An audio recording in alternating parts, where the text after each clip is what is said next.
Bueno, continúo, que se me ha cortado el invento. Decíamos, ¿qué sucede cuando eliminamos la tensión? ¿Vale? Entonces, al bajar la tensión de la fuente a cero, el condensador se convierte en una fuente y lo que hace es devolver corriente al circuito. En este caso, el condensador que estaba cargado acumulaba energía en forma de campo eléctrico, lo que hace es devolver esa carga al circuito en forma de corriente. Pero vemos que a diferencia de lo que sucedía con la bobina, aquí, si os acordáis del vídeo anterior, os comentaba que la bobina almacenaba energía en forma de campo magnético y que cuando se le eliminaba la tensión, si había estado recibiendo corriente, digamos, de izquierda a derecha, lo que hacía la bobina era mantener que siguiera saliendo corriente, pero en el mismo sentido, hasta que se vaciara el campo magnético. Bueno, pues aquí ya observamos una diferencia. Y es que la corriente en este caso es contraria a la original. Cuando cargábamos, cuando el condensador se estaba cargando, habíamos puesto un sentido horario de la corriente. Al descargarse, va en sentido contrario al sentido de carga del condensador. ¿Vale? Es decir, el condensador va en sentido contrario al que llevaba la corriente que lo cargaba en el momento de descargarse. Ya observamos que el comportamiento es justo al contrario al de la bobina. Bueno, entonces, ¿por qué se dice que un condensador impide el paso de corriente en corriente continua? Bueno, eso es verdad, pero hay que tener claro que eso solo sucede después de que termine el régimen transitorio. Es decir, cuando ya estamos en régimen permanente, eso es correcto, ¿vale? Por lo que os había explicado antes. Si nosotros tenemos una determinada tensión de alimentación, se establece una corriente, esa corriente contribuye a ir cargando el condensador y al ir cargándose el condensador, esta caída de tensión en el condensador va subiendo, llega un momento en que alcanza el mismo valor que VCC y la corriente lo que le sucede es esto, que si cuando estas dos son iguales, al restarlas, arriba queda cero. Y al ser un cero, cero dividido por algo es cero. Así que no puede pasar la corriente continua a través del condensador. No pasa. ¿Vale? Bueno, pues ahí está explicado. ¿Vale? Cuando la tensión la caída de tensión en el condensador se iguala a la tensión de alimentación, entonces con esta fórmula demostramos que la corriente vale cero. Entonces se comporta como un circuito abierto, o lo que es lo mismo, como una reactancia o impedancia, si queremos, infinita. Y esto es matemáticamente demostrable, muy fácil. ¿Vale? Si vamos a la fórmula de la reactancia capacitiva, que es 1 partido por la pulsación por la capacidad, 1 partido por omega c, siendo omega 2 por pi por f. F es la frecuencia, pero en este caso, como es corriente continua, f vale 0. Cualquier número que multipliquemos por 0 va a dar 0. Y cualquier número que dividamos por 0, porque el 0 está en el denominador, va a salir siempre infinito. Así que sale impedancia infinita. Es decir, un circuito abierto. ¿Vale? La bobina en corriente continua era un cortocircuito, es decir, no caía tensión cuando estaba completamente cargada. El condensador es todo lo contrario, cuando está completamente cargado se comporta como un circuito abierto, no deja pasar nada de corriente. ¿De acuerdo? Bueno, pues esa es la razón por la que los condensadores dejan pasar la componente alterna mientras que retienen la componente de continua. ¿Vale? Hay un teorema en electricidad que probablemente no conozcáis, se llama teorema de superposición, que dice que cuando en un circuito tenemos dos tensiones con diferentes frecuencias, por ejemplo, es el caso de cuando mezclamos una señal de continua con una de alterna, lo que se hace para resolver este tipo de circuitos es separarlo en dos. O sea, se hace esto.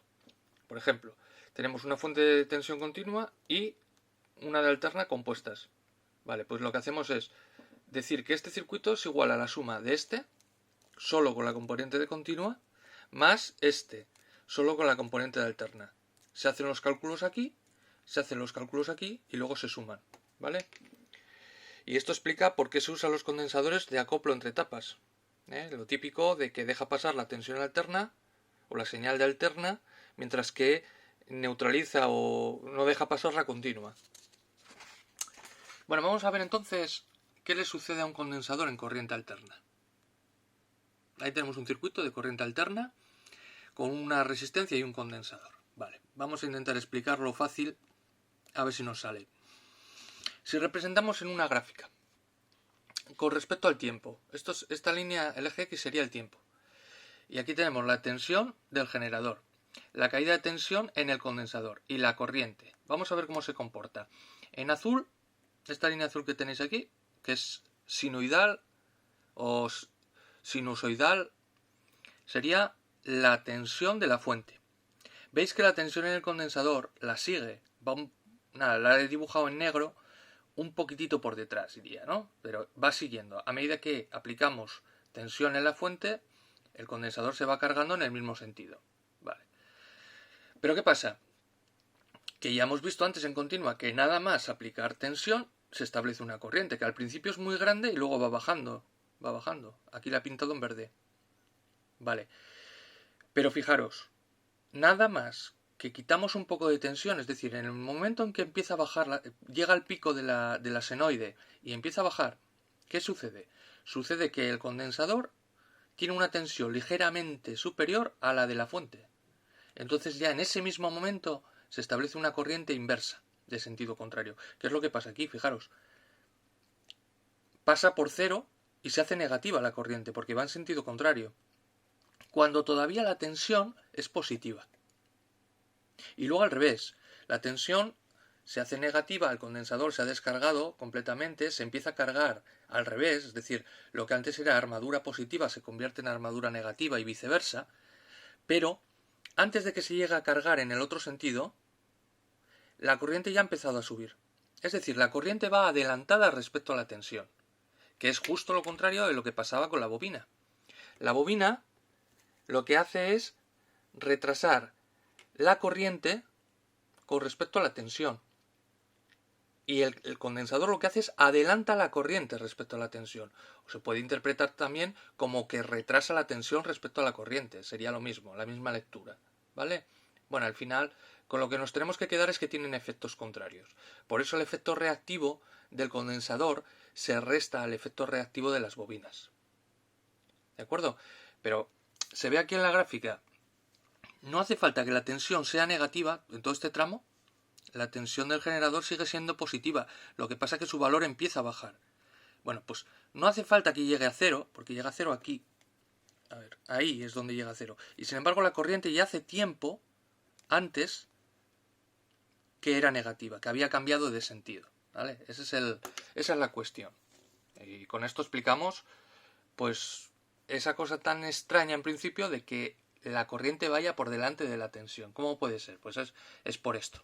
Es por esto y tiene que ver con el comportamiento del mismo condensador en continuo. Cuando decíamos en la hoja anterior, cuando se explicaba aquí que nada más dejar de aplicar tensión, que la tensión es cero, el condensador trata de descargar ese campo eléctrico que tiene inyectando corriente, pero la inyecta en sentido contrario. Se produce, fijaros lo que se produce aquí, una descarga. Al principio hay mucha corriente que sale del condensador y a medida que el condensador pierde carga, esa corriente va bajando, ¿vale? Cuando el condensador ha perdido toda la carga, que es esta línea negra, sería la línea de descarga del condensador, la corriente que devuelve se hace cero. Bueno, pues eso en alterna pasa igual. Lo que pasa es que no le da tiempo, digamos que cuando quiere descargarse del todo ya se está cargando en sentido contrario, ¿vale? Como es una senoide, trata de seguir a la senoide, lo que pasa es que siempre va la corriente por delante de la tensión. Es un poco lioso, pero bueno, espero haberos aclarado algo. Eso espero. Venga, compis, hasta la próxima.